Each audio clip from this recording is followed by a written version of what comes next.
Moi j'avais en tête quelques dossiers plus anciens, puisque je suis adjoint, j'ai 2008 ici. Il y avait des dossiers très intéressants en termes de technique, en termes de causes d'accident. Mais on en a choisi un qui, pour les moniteurs de ski, guides, pratiquants de la montagne, et puis, comme je vois dans le public, il y a pratiquement beaucoup de chevaliers, c'est-à-dire que des chevaliers, mais non, il y a des Saint-Gervolins, il y a un peu de toute la vallée, au sens large. J'ai pris un dossier qui concerne un accident qui s'est produit dans le Pas-de-Chèvre. Donc ça vous parle. Alors, je vous relève l'alerte, je peux mettre la diapo. Alors l'alerte, c'est le jeudi 7 mars 2016. Alors la date, elle est quand même erronée, hein, je n'ai pas voulu mettre la date réelle. Donc je crois que le mois peut concerner, hein, dans le mois on est juste. Le jeudi 7 mars 2016 à 16h10, le PGHM de Chamonix reçoit une demande de secours d'un guide de haute montagne qui se trouve à la fin de la descente de la Vallée Blanche. Donc un témoin. Une avalanche vient d'emporter un skieur d'un groupe franchissant la moraine d'accès à la mer de glace en bas de l'itinéraire du Pas-de-Chèvre.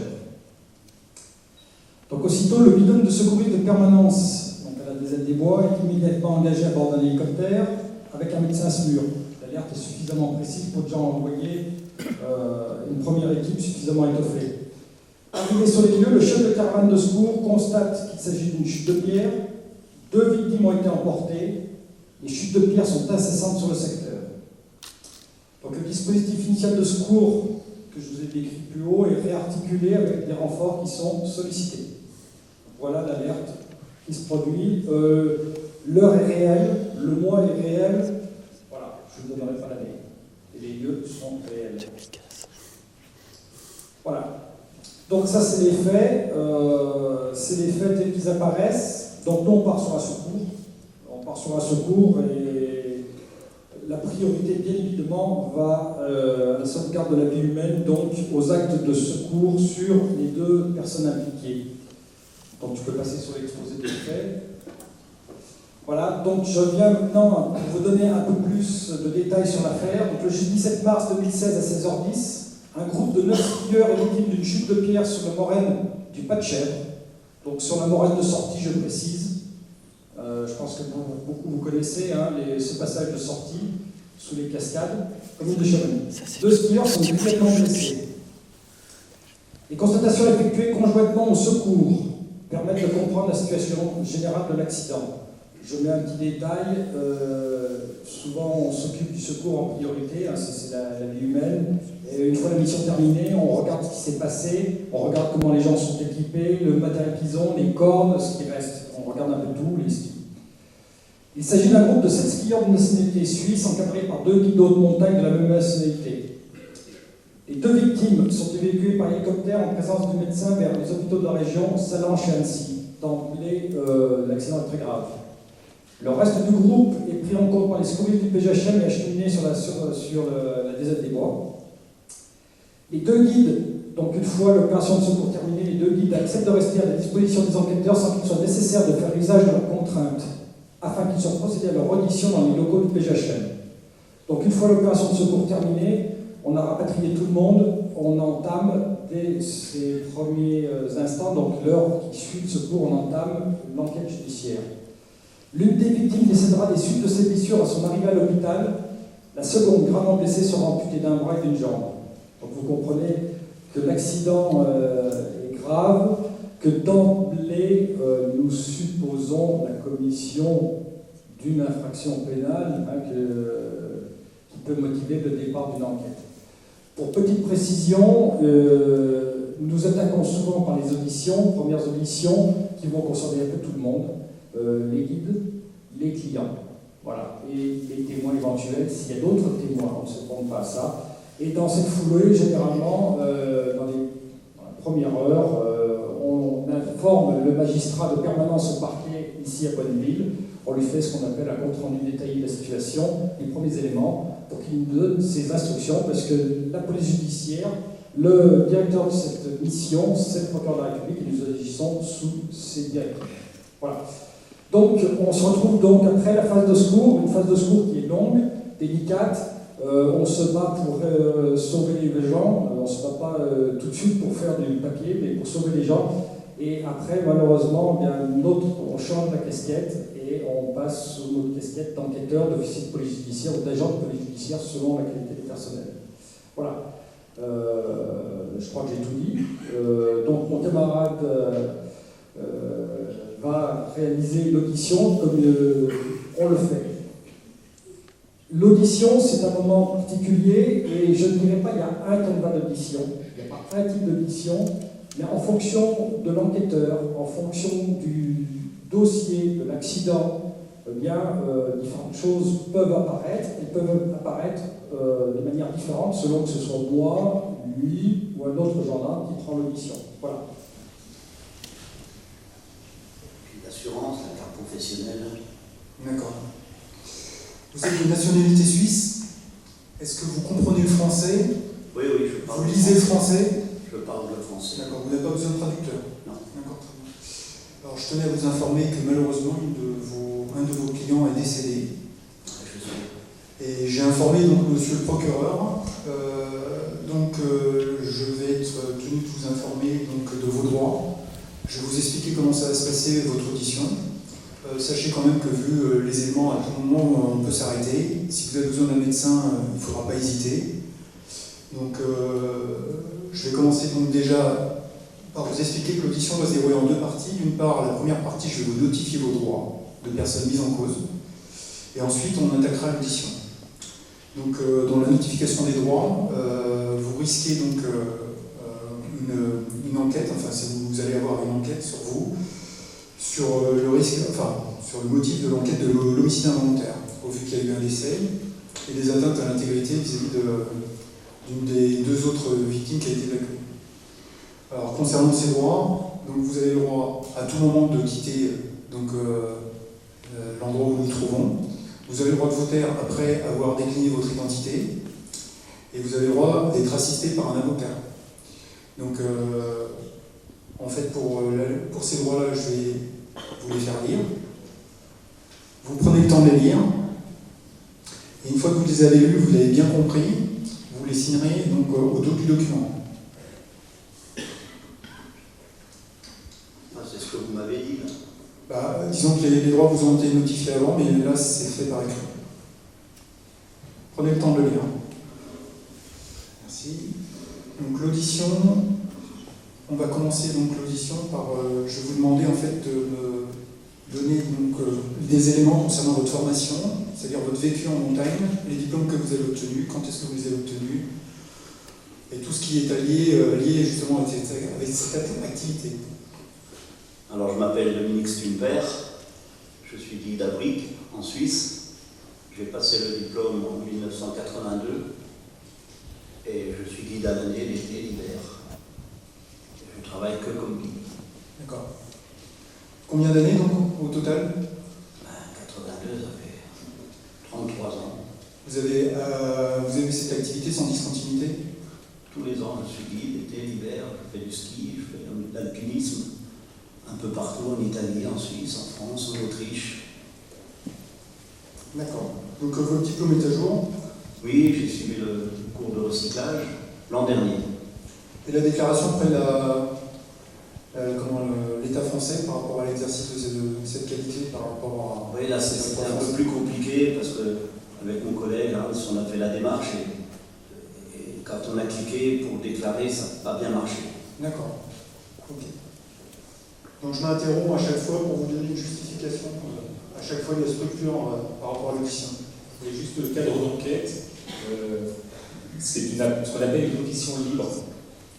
On a un cadre juridique spécial maintenant pour les personnes contre lesquelles on n'a pas besoin d'une mesure de contrainte qu'on évoquait, c'est-à-dire d'une garde à vue qui vous prive de votre liberté pendant un certain temps.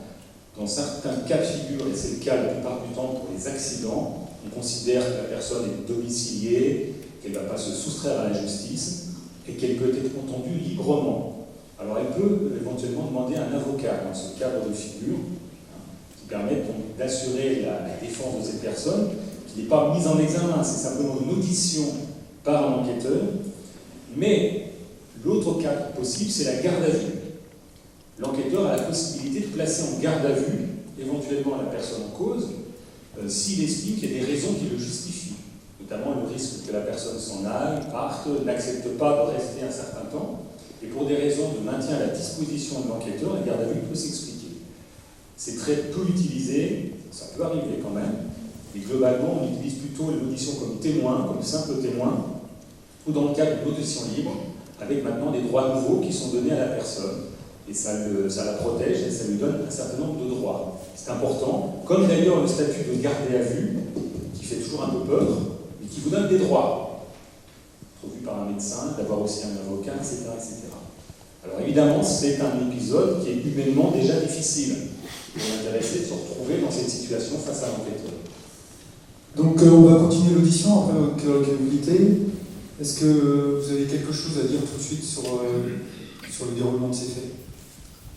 Oui, on est parti ce matin de Chamonix, on a pris un bus jusqu'à Argentière, et puis après on a pris un télésiège, et puis la benne des Grands Montées, et on est arrivé en haut des Grands Montées aux alentours de 11 heures, et puis on est descendu sur le versant du Pas de Chèvre, et après on a fait un petit peu de pot de phoque pour remonter en direction des rues pour trouver de la bonne neige. On est remonté 200 mètres. Et puis après on est descendu et on est arrivé vers la cascade, on a pris la corde fixe et on est descendu dans les traces de la moraine et c'est là qu'il y a eu l'accident. D'accord. On va revenir un petit peu en arrière. En fait, je vais revenir au moment où vous prenez en main votre groupe. Il y a combien de jours vous avez pris en main votre groupe? Ah ben, on avait déjà fait plusieurs sorties ensemble et au début de la semaine, lundi, on a fait de la piste et du hors-piste sur le secteur Brévent et Flégère. Le mardi, on a fait la Vallée Blanche. Mercredi, on a fait la pointe Elbronner, puis le glacier de Toul, et on est redescendu la Vallée Blanche par le glacier de la Vierge. Et puis aujourd'hui, on avait prévu le Pas de Chèvre. D'accord. Concernant le Pas de Chèvre, pardon. Connaissez-vous l'itinéraire précis pour emprunter justement ce parcours? Oui, je connaissais l'itinéraire, mais au travers du topo.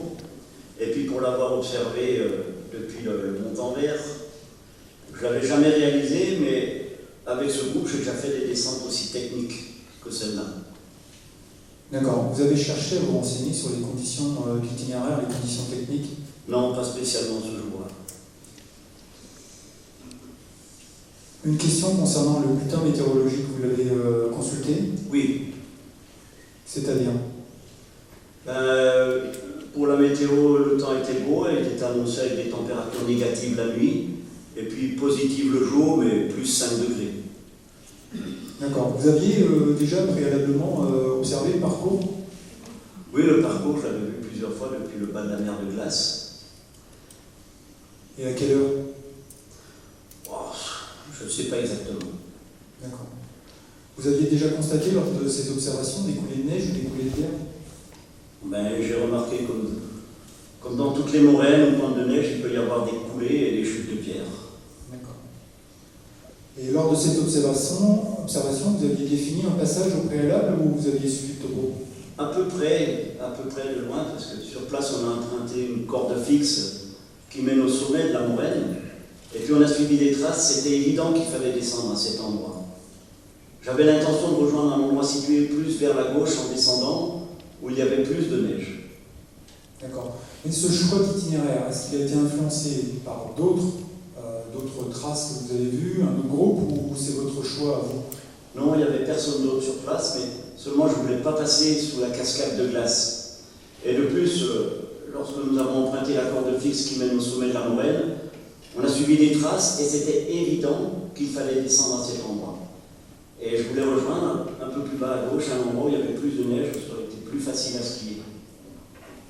Est-ce que vous aviez déjà identifié des risques objectifs ou subjectifs?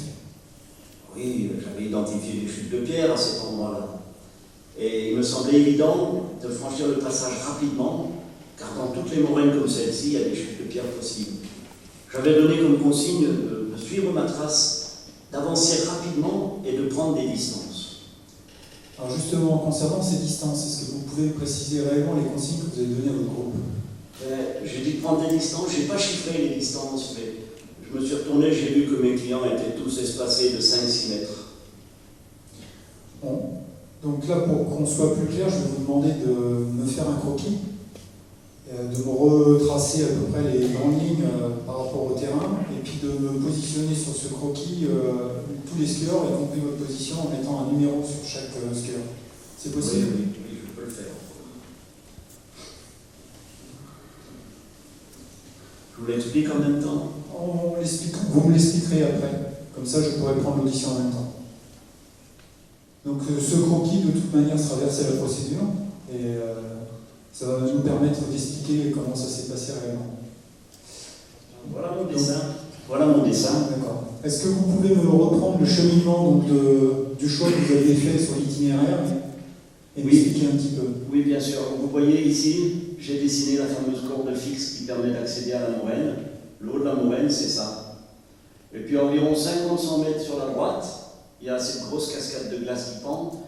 Et je ne voulais pas passer sous la cascade de glace. Et j'ai vu les traces qui descendaient ici. Et on les a suivies. Et au moment où on était tous en ligne, comme ça, en train de traverser pour gagner cet endroit où il y avait vraiment une bonne neige, sous un espèce de gros rocher qui est juste là, et bien c'est là que des pierres sont tombées. J'ai entendu mes clients crier pierre. Moi, je ne les ai pas vues parce que là où j'étais, je ne pouvais pas voir l'eau. Et moi, j'étais le premier, et puis mon collègue Hans, il était ici, à l'avant-dernier. Et c'est les deux là qui étaient juste au milieu de ce petit couloir qui ont pris les pierres. Donc c'est bien le 6 et 7 qui sont candidats? Oui, effectivement, les deux là. D'accord. Et donc là, votre camarade guide était au numéro 2? Oui, D'accord. Hans, le guide, était là. Quelle est la différence avec l'itinéraire que vous avez emprunté et celui qui est révélé par le topo? Il passe plus haut? Ouais, le topo, il disait à peu près de traverser. Mais ici, il y a quand même cette grosse cascade de glace là. J'ai vu tout de suite que c'était évident qu'il fallait descendre. D'accord. Concernant donc les consignes, je reviens dessus par rapport aux clients, vous avez donné clairement des consignes par rapport aux dangers qu'il risquait d'y avoir? Ben, je les avais informés qu'il pouvait y avoir des chutes de pierre. Je leur ai dit de prendre la distance et puis c'est tout. D'accord. Pourquoi vous avez fait passer vos clients un par un alors que vous étiez sûr d'avoir un risque concernant les pierres? J'ai rien dit de plus. D'accord. Est-ce qu'on peut revoir une précision sur les horaires que vous avez eus concernant cette sortie? La sortie, à quelle heure elle a commencé, où, et jusqu'au moment effectivement où s'est déroulé les faits? Pour les horaires, quand on a quitté Chamonix, on a pris un bus. Je crois me souvenir, c'est 8h54, là où on l'a pris pour rejoindre Argentière. Et puis quand on a pris le téléphérique pour atteindre le sommet des Grands Montets, ben, on arrivait en haut à 11h.